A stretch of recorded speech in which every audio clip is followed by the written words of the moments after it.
अस्सलाम वालेकुम दोस्तों बहुत बड़ी अपडेट है। मतलब इस वक्त भारत पूरी दुनिया के अंदर बदनाम हो रहा है क्योंकि जो वैभव सूर्यवंशी है उसने एक बार फिर से लड़ाई की मैदान के अंदर और इस बार श्रीलंकन टीम के साथ की। मतलब कल वैभव सूर्यवंशी ने श्रीलंकन खिलाड़ियों के साथ घटिया हरकत की, बदतमीजी की और इसी के ऊपर जो श्रीलंका के साबिक हेड कोच सनत जयसूर्या है उन्होंने भारत को सबके सामने एक्सपोज कर दिया। ये वही वैभव सूर्यवंशी है जिसने अली रजा के साथ भी घटिया हरकत की थी। अब वैभव सूर्यवंशी ने श्रीलंकन खिलाड़ियों के साथ क्या किया वो पूरी वीडियो क्लिप आपके साथ शेयर करूंगा और सनत जयसूर्या जो श्रीलंका के कोच है उन्होंने भारत को कैसे एक्सपोज किया उनका बयान भी आपके साथ शेयर करूंगा। उसके अलावा बाबर आजम और मोहम्मद रिजवान को लेकर एक बड़ी अपडेट है। मतलब बाबर आजम और रिजवान को लेकर एक बहुत बड़ी गुड न्यूज है। भाई बाबर आजम और रिजवान को लेकर क्या खुशखबरी है वो भी आपके साथ शेयर करूंगा। उसके अलावा कल मोहसिन नकवी आता है, आकिब जावेद आता है, माइक हसन आता है, प्रेस कॉन्फ्रेंस करते हैं और प्रेस कॉन्फ्रेंस के अंदर पाकिस्तान क्रिकेट को लेकर बड़े बड़े फैसले करते हैं और भाई साहब साथ लॉलीपॉप भी देते हैं, चूरन भी बांटता है पाकिस्तान फैंस को। अब क्या फैसले हुए पाकिस्तान क्रिकेट को लेकर और क्या चूरन बांटा वो आपको बताता हूं, लेकिन उससे पहले आपसे रिक्वेस्ट है इस वीडियो को एंड तक लाजमी देखना क्योंकि एंड में एक बड़ा ट्विस्ट है। मगर इस चैनल पर जितने भी नए व्यूअर्स हैं इस वीडियो को लाइक, इस चैनल को सब्सक्राइब लाजमी करें। दोस्तों सबसे पहले मेरा आपके लिए सवाल है और उस सवाल का जवाब आपने कमेंट बॉक्स में लाजमी मेंशन करना है। भाई कौन कौन चाहता है कि पाकिस्तान क्रिकेट का जो सिस्टम है उसमें से आकिब जावेद को फारिग किया जाए? आपने ट्रेंड चलाना और कमेंट बॉक्स में लाजमी मेंशन करना है आकिब जावेद आउट। ये आपने कमेंट बॉक्स में लाजमी मेंशन करना है। अब बात करता है सबसे पहली और बड़ी अपडेट। भाई साहब कल एक भारत के खिलाड़ी वैभव सूर्यवंशी ने पूरे भारत को बदनाम कर दिया। हाँ जी, कल इंडिया ए और श्रीलंका ए के दरमियान मैच होता है और मैच कम ज्यादा हमें तमाशा नजर आता है और तमाशा करने वाले वैभव सूर्यवंशी थे जिसको लेकर श्रीलंका के साबिक हेड कोच सनत जयसूर्या ने पूरे भारत को सबके सामने एक्सपोज कर दिया। हाँ जी, जो एबी डिविलियर हो गए, मोहम्मद आमिर हो गए, इन्होंने भी इस पर ट्वीट जारी किया है। क्या कहा है वो मैं आपको रात वाली वीडियो में बताऊंगा। बट सबसे पहले जो सनत जयसूर्या उन्होंने क्या कहा है और जो वैभव सूर्यवंशी है उन्होंने कौन सी घटिया हरकत की वो पहले आपको बताता हूं। भाई सबसे पहले आपको मालूम होगा कल इंडिया ए और श्रीलंका ए के दरमियान मैच था और ये मैच इंडिया ए को ले डूबा। मतलब इंडिया ए ये वाला मैच भी हार गया। इससे पहले अफगानिस्तान ने भी इंडिया ए को हराया था। मतलब जो आईपीएल का टैलेंट है वो भाई साहब एक्सपोज हो रहा है, बेनकाब हो रहा है। अब कल क्या होता है मैं आपको पहले पूरा बताता हूं सीन होता क्या है। भाई इंडिया ए को यानी इंडिया ए ने 265 का जो है वो टारगेट दिया श्रीलंका ए को और श्रीलंका ए ने टारगेट लगभग चेस कर लिया, सिर्फ 1 रन दूर थे। मतलब मैच टाई हुआ और बात चली गई सुपर ओवर के ऊपर। अब बैड लाइट हो गई तो अंपायर ने भाई साहब क्या किया, शायद अंपायर ने ये कहा कि सुपर ओवर नहीं होगा और तिलक वर्मा ये चाह रहे थे कि सुपर ओवर होना चाहिए। मतलब तिलक वर्मा ने बहुत बहस की अंपायर के साथ जो कि ये गलत है, बेवजह की फालतू की तिलक वर्मा बहस कर रहे थे। बट उसके बाद सुपर ओवर होता है और भाई साहब सुपर ओवर भारत को ले डूबता है। अब क्या होता है सुपर ओवर के अंदर भारत को 17 रन का टारगेट मिलता है। मतलब श्रीलंका ने 16 रन बनाए, 17 रन का टारगेट मिला और इंडिया ए से चेज नहीं हुआ। और इंडिया ए की तरफ से कौन आया था खेलने? वैभव सूर्यवंशी। वो वैभव सूर्यवंशी जो आईपीएल के अंदर लगातार रन्स कर रहा था छोटी बाउंड्रीज के अंदर। मतलब ये वो वैभव सूर्यवंशी है जिसकी उम्र अभी तक 15 साल है। मैं पिछले 4 सालों से सुनता हुआ आ रहा हूं कि वैभव सूर्यवंशी 15 साल का बच्चा एक ऐसा तूफान है, लेकिन अभी तक उसकी उम्र बढ़ नहीं रही। अब होता क्या है इंडिया हार जाता है सुपर ओवर के अंदर। उसके बाद भाई साहब श्रीलंकन खिलाड़ी खुशी मनाते हैं और थोड़ा कुछ कहते हैं इंडियन ए प्लेयर्स को। और ये बनता है क्रिकेट के अंदर भाई साहब, अगर आप आउट हो जाए, अगर आपकी टीम हार जाए तो आपको वहां पर खामोश रहना पड़ता है। लेकिन वैभव सूर्यवंशी से बर्दाश्त नहीं हुआ, वो आए श्रीलंकन खिलाड़ी के साथ लड़ने लगे और धक्का भी दिया। और जो वैभव सूर्यवंशी के साथ दूसरा खिलाड़ी था सुपर ओवर में उसने बल्ला भी दिखाया। ये वही वैभव सूर्यवंशी है जिसने इससे पहले पाकिस्तान के अली रजा के साथ भी घटिया हरकत की थी अंडर 19 के अंदर। वैभव सूर्यवंशी ने अली रजा को यह कहा था, जब अली रजा ने आउट किया तो वैभव सूर्यवंशी ने जूते पर इशारा किया था। मतलब वैभव सूर्यवंशी ने यह कहा था कि अली रजा जूते की बराबर भी नहीं है, ये उस वक्त कहा था और उस वक्त सबने बात की थी। और अब एक बार फिर से वैभव सूर्यवंशी पूरी दुनिया में बदनाम हो गए। मतलब अभी चंद दिन हुए नहीं है इनको आए हुए और ये पूरी दुनिया के अंदर बदनाम हो गए। घटिया हरकत की है वैभव सूर्यवंशी ने। और इंडिया के जो जर्नलिस्ट है विक्रांत गुप्ता, इंडियन मीडिया, वो सब मायूस है, अफसोसनाक। उन्होंने भी कह दिया कि ये ठीक नहीं हुआ, वैभव सूर्यवंशी ने ये गलत किया है, कोई खुश नहीं है, ये विक्रांत गुप्ता ने भी कहा। मतलब धक्केबाजी की, उसके बाद जो है वो बल्ला दिखाया, तो ये कुछ ठीक नहीं हुआ। अब इसके ऊपर जो श्रीलंका के साबिक हेड कोच है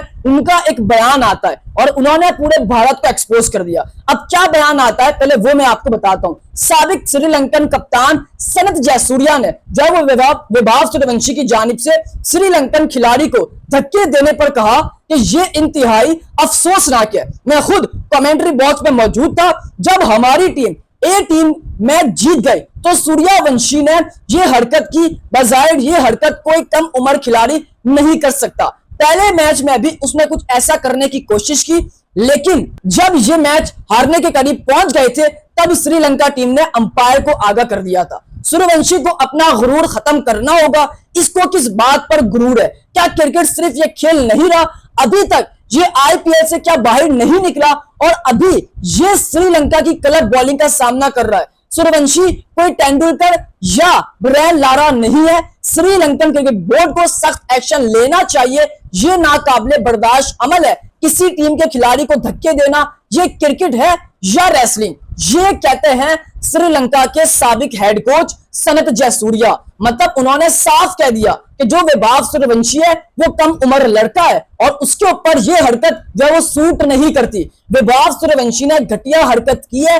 धक्का देना ये कहां का रूल है क्रिकेट के अंदर? अगर आप आउट हो गए, आप मैच हार गए, तो आपका काम खामोश रहना है। मतलब सनत जयसूर्या ने ये सिंपल कहा कि लगता है वैभव सूर्यवंशी अभी तक आईपीएल से बाहर नहीं निकला। मतलब वो आईपीएल के अंदर रन बनाता है और आईपीएल के अंदर आंखें दिखाता है, तो लगता है आईपीएल से बाहर नहीं निकला। ये जो सनत जयसूर्या कहता है। मतलब इसका क्या है कि भाई सनत जयसूर्या ये कहते हैं कि भारत का जो वैभव सूर्यवंशी है उसने घटिया हरकत की है, धक्का देना ठीक नहीं था। श्रीलंका को इस पर सख्त एक्शन लेना चाहिए और ये बात आगे तक जाएगी, ये कहते हैं सनत जयसूर्या। मतलब मैंने भी आज तक ऐसा कुछ नहीं देखा क्रिकेट के अंदर कि भाई आप इस तरह की हरकत करेंगे। तो ये वैभव सूर्यवंशी एक बार फिर से बदनाम हो गए। उन्होंने घटिया हरकत की श्रीलंकन खिलाड़ियों के साथ। इससे पहले पाकिस्तान खिलाड़ियों के साथ बदतमीजी की थी, उस वक्त भी सबने कहा था।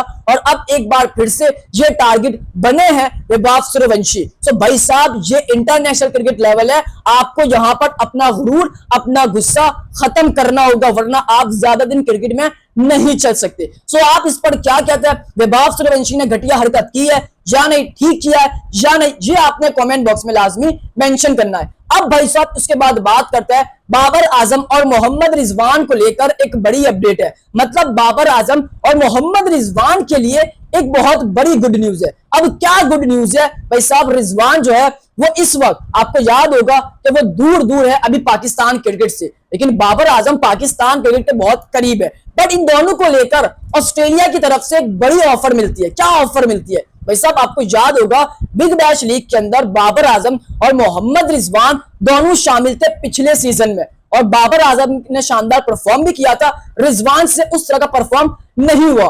बट बाबर के फैंस और रिजवान के फैंस के लिए गुड न्यूज है कि भाई साहब बिग बैश लीग जो अभी होने जा रहा है सीजन, उसमें आपको दोनों नजर आएंगे। ये बहुत बड़ी गुड न्यूज है। मतलब सिडनी सिक्सर और मेलबर्न जो रिजवान की टीम है, इन दोनों ने फैसला कर लिया कि हम इस साल भी बाबर आजम और रिजवान को रिटेन करेंगे और बाबर आजम को तो हाई कीमत में जो वो हाई प्राइस के अंदर जो बाबर को रिटेन करेंगे, क्योंकि भाई साहब वहां पर बाबर आजम का मीडिया बॉक्स भी बना है। सो ये बाबर आजम और मोहम्मद रिजवान को लेकर एक बड़ी गुड न्यूज है। मतलब मैं तो काफी खुश हो गया कि यार पाकिस्तान क्रिकेट टीम के जो प्लेयर्स है उनको जाना चाहिए ऑस्ट्रेलिया के अंदर, क्योंकि ऑस्ट्रेलिया बहुत कम लोगों को बुलाता है। सो पाकिस्तान के लिए बड़े एजाज की बात है कि बाबर और रिजवान आपको शायद इस बार भी बिग बैश लीग में नजर आए। बाबर आजम का 100% कंफर्म है कि वो आपको इस साल भी बिग बैश लीग में खेलते हुए नजर आएंगे। सो आप क्या कहते हैं बाबर आजम और मोहम्मद रिजवान को लेकर कमेंट बॉक्स में लाजमी मेंशन करें। अब उसके बाद बात करते हैं, कल मोहसिन नकवी आता है, आकिब जावेद आता है, माइक हसन आता है, प्रेस कॉन्फ्रेंस करते हैं और प्रेस कॉन्फ्रेंस के अंदर पाकिस्तान क्रिकेट को लेकर बड़े बड़े फैसले करते हैं और भाई साहब साथ लॉलीपॉप भी देते हैं, चूरन भी बांटता है पाकिस्तान फैंस को। अब क्या फैसले हुए पाकिस्तान क्रिकेट को लेकर और क्या चूरन बांटा वो आपको बताता हूं। भाई सबसे पहले आप ये देखें कि हमें लगा कि जो कल प्रेस कॉन्फ्रेंस हुई उसके अंदर पाकिस्तान के जो टेस्ट के कप्तान है न्यू वो अनाउंस होंगे। उसके अलावा हमें लगा कि भाई नया कप्तान T20 का अनाउंस होगा, यूनुस खान को लेकर रिपोर्ट आएगी, उसके अलावा मोहम्मद हफीज को लेकर फैसला होगा, लेकिन ऐसा कुछ नहीं हुआ। हाँ, यूनुस खान को लेकर बात जरूर हुई, हफीज को लेकर बात जरूर हुई, लेकिन ना कप्तान अनाउंस हुआ ना कुछ हुआ, बल्कि जो अनाउंस हुआ वो सेंट्रल कॉन्ट्रैक्ट हुआ। और ऐसा सेंट्रल कॉन्ट्रैक्ट मतलब मैं हैरान रह गया।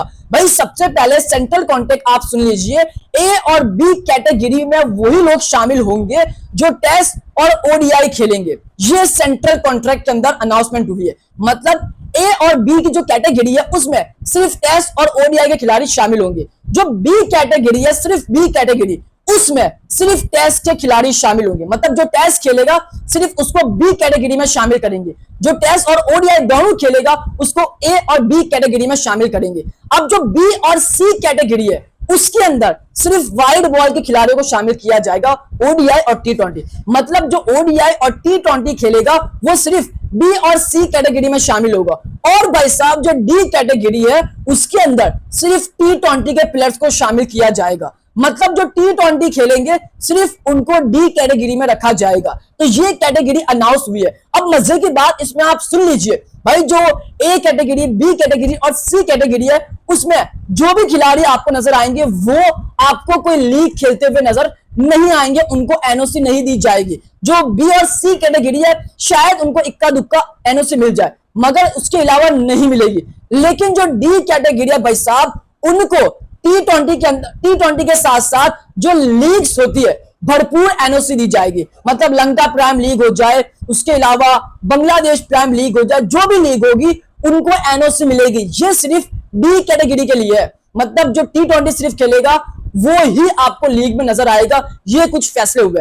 अब लॉलीपॉप क्या है, आकिब जावेद से पूछा कि भाई आप कितना टाइम लेंगे पाकिस्तान क्रिकेट टीम को ठीक करने में। मोहसिन नकवी से भी पूछा कि भाई आप आकिब जावेद को कितना इंतजार करवाएंगे और कितने चांस देंगे कि वो पाकिस्तान को बेहतर करे। तो आकिब जावेद ये कहता है कि मैं इस चीज की गारंटी नहीं लेता कि पाकिस्तान क्रिकेट कब जब वो बेहतर होगी। मतलब आपको जब पता ही नहीं है तो आप क्यों पाकिस्तान क्रिकेट के साथ है। ये लॉलीपॉप है। मतलब वो ये कह रहे हैं कि मैं इस चीज के बारे में कुछ नहीं कह सकता, मुझे खुद नहीं पता कि पाकिस्तान क्रिकेट टीम कब बेहतर होगी। और ये आपके मोहसिन नकवी ये कहते हैं कि भाई हमने आकिब जावेद और माइक हसन से बात की है, वो क्रिकेट को बेहतर करने की कोशिश कर रहे हैं। मोहसिन नकवी ने क्या कहा कि हम ओडीआई T20 के अंदर शानदार परफॉर्म करें सीरीज में, लेकिन जब टूर्नामेंट आता है हम वहां मार खा जाते हैं। ये भी एक लॉलीपॉप है। मतलब ओडीआई T20 के अंदर हम जीत रहे तो भाई साहब उसका आप जो है वो क्रेडिट ले रहे, और वर्ल्ड कप के अंदर पाकिस्तान परफॉर्म नहीं कर रहा तो उसका कौन जिम्मेदार है।